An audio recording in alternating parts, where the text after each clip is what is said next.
தேவனுக்கே மகிமை உண்டாவதாக. சிந்தனைக்காக தெரிந்து கொள்ளப்பட்ட இன்றைய தலைப்பு, நான் நினைத்திருக்கிறபடியே நடக்கும். சின்ன வயசுல படிச்ச ஒரு நீதி கதையை சொல்றேன்.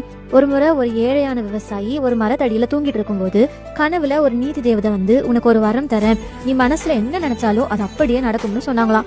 கனவு கலைஞ்சு கண் விழித்து இது கனவா நிஜமானு சோதனை செஞ்சு பார்க்கலான்னு இப்போ இந்த மரத்துல இருந்து சுவையான மாம்பழம் விழுந்தா எப்படி இருக்கும்னு நினைக்கவே அவர் நினைச்சது போல மாம்பழம் கிடைச்சுதான்.